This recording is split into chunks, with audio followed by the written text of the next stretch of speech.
আপনার মানসিক শান্তি চান, নামাজ পড়েন। চোখের জ্যোতি বাড়াতে চান, নামাজ পড়েন। পায়ের হাড় মজবুত করতে চান, নামাজ পড়েন। শরীরের হার্ট, ফুসফুস, কিডনি সব ঠিক রাখতে চান, নামাজ পড়েন। হায়াত বাড়াতে চান, নামাজ পড়েন।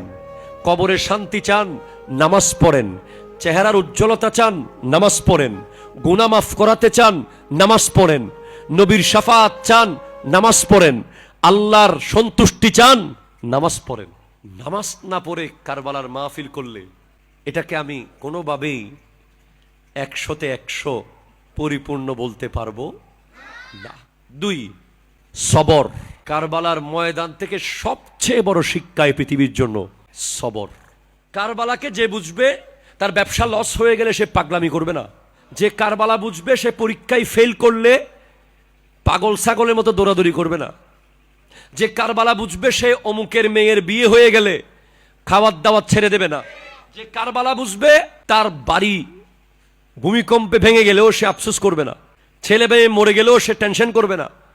বাস সে বলবে ইন্না লিল্লাহি ওয়া ইন্না ইলাইহি রাজিউন। জোরে বলেন সুবহানাল্লাহ। কারবালা যে দুটো শিক্ষা আমাদেরকে দিচ্ছে, এই দুইটা গোটা পৃথিবীর আপনার আজকের দিন থেকে মৃত্যু পর্যন্ত সবচেয়ে দামি জিনিস, একটা সবর আর একটা সালাত। একটা নামাজ আর একটা সবর। সব সময় সবর। কেউ গালি দিয়েছে, সবর। কেউ থাপ্পড় মেরেছে, সবর। কেউ আপনাকে ধাক্কা দিয়ে চলে গেছে, সবর। সবরের নিয়ামত ইন্নামা ইউআফফা সাবিরুনা আজরাহুম বিগাইরি হিসাব। সবরের নিয়ামত এমন যে সেটা কোনো ক্যালকুলেটরের মধ্যে আসবে না। আপনি যদি চোয়ারের বদলে চোয়ার মেরে দিছেন, গালির বদলে গালি দিয়ে দিছেন, দিতেই পারেন, আপনার মুখ আছে, তবে দিতে না পারার নাম সবর, দিয়ে ফেলার নাম সবর নয়। আমরা তো এই সমাজ, যুব সমাজ, বিশেষ করে যারা বিভিন্ন খেলাধুলায় থাকে, অনেক সময় ফুটবল খেলায়, ক্রিকেট খেলায় জিতার জন্য মরিয়া হয়ে যায়।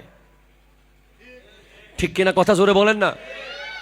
গোল উগ্গ হাইলি আর উগ্গই বে দিবেল্লে বলি আজান দি ফেলো গাইতে যোগ্যই আরেকখানা আরেকখানা আরেকখানা। ঠিক কিনা কথা জোরে বলেন না? জোরে বলেন না? বাস হার জিত আছে, ঠিক আছে, হেরে গেছে তো কি হয়েছে, আরেকদিন জিতবো।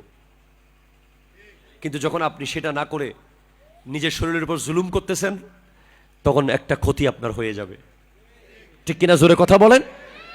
প্রত্যেক ক্ষেত্রে, জীবনের প্রত্যেকটা ক্ষেত্রে সবর সবর সবর সবর সবর। হুট করে সিদ্ধান্ত নেবেন না একদিন পরে। ধরেন কোনো একটা ঘটনা ঘটেছে, বিচার বসবে, বিচার বসার সময় দিবেন, ঠিক আছে, একদিন পরে দেখা করি, 2 দিন পরে বসি, ততদিনের মধ্যে ঠান্ডা হয়ে যাবে। ইনস্ট্যান্ট গাছলয় দুধ দিলেন, একটা ক্ষতি বড় ধরনের হয়ে গেল, পরবর্তীতে আফসোস করবেন, ইস না করলেও তো পারতাম। ঠিক কিনা জোরে কথা বলেন? কারবালা থেকে একটা শিখলাম কি? সালাত। কি বলেন তো? আর জোরে বলেন কি? 2 নম্বরে কি শিখলাম? সবর। এবার 3 নম্বরে যেটা আপনাকে বলবো সেটা আশ্চর্য, সেটা হলো ক্ষমা। ক্ষমা ক্ষমা। এই বর্তমান সময়ে কি দেখতেছেন আপনি? ক্ষমা আছে? ক্ষমতা আসছে, প্রতিশোধ আগে। ঠিক কিনা কথা জোরে বলেন না? প্রতিশোধ আগে, আর্গিন পরে।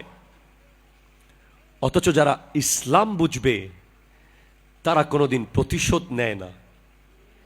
আসল প্রতিশোধ হলো তোরা মাফ করে দি, ইয়াত্তুন বড় হনো প্রতিশোধ ঐত্ন ফারে বিনিময় দিব হনে। আমার নবী 10,000 সাহাবা নিয়ে মক্কায় ঢুকতেছেন। মক্কা বিজয়ের দিন যাওয়ার সময় গেছিলেন 2 জন। নবীর সাথে শুধু সিদ্দিক আকবর ছিলেন, 1 জন ছিল। আর যখন মক্কা বিজয়ের দিন আসতেছেন 10,000 নবীর সাথে, তাদের মধ্যে একজন ছিলেন খালিদ বিন ওয়ালিদ রাদিয়াল্লাহু তাআলা, যিনি একা 100 জনের জন্য যথেষ্ট ছিল। অনেক সময় 1000 জন ওনাকে দেখলে ভয়ে পালাইতো। সেরকম বীর যোদ্ধা নবীর সাথে। হযরত ওমর নবীর সাথে, মাওলা আলী নবীর সাথে। যারা নবীকে খাইতে দেয় নাই, বসতে দেয় নাই, হাঁটতে দেয় নাই, বলতে দেয় নাই, এদেরকে নবীজি 1 মিনিটে সব কল্লা ফেলে দিতে পারতেন সেদিন, কিন্তু আমার নবী বলছেন না। তোমরা কি মনে করেছো আমি কি করব? সবাই তো কাঁপতেছে, কাফেররা, যারা নবীকে বাঁচতে দেয় নাই, বসতে দেয় নাই, চলতে দেয় নাই। আমার নবী বলছেন আজকে আমি তোমাদের সবাইকে ক্ষমা করে দিয়েছি। কেন? কারণ আমি শুধু নবী না, রসুল না। রসুল বললে যথেষ্ট, রসুল অনেক সিনিয়র পদবী, কিন্তু আমার আল্লাহ আমার নবীকে রসুলের পরে আরো আজিম শান পদবী দিয়েছেন, রাহমাতাল্লিল আলামিন। তো আমরাও তো সেই নবীর উম্মত কিনা? আপনার গাছের একটা ডাল আপনার প্রতিবেশীর ঘরে পড়ছে আর কি, বাস, ঠিক আছে, অসুবিধা নেই। আপনার রাস্তা দিয়ে তারা একজন একটু হাঁটে আর কি, সুযোগ করে দেন। আপনার টিউবওয়েলে একটু পানি নিয়ে যায়, নিতে দেন। আপনার ঘরে রান্না একটু বেশি হয়েছে, একটু প্রতিবেশী ডেকে খাওয়ান। সুবহানাল্লাহ। বাঁচবো কয়দিন? দয়া।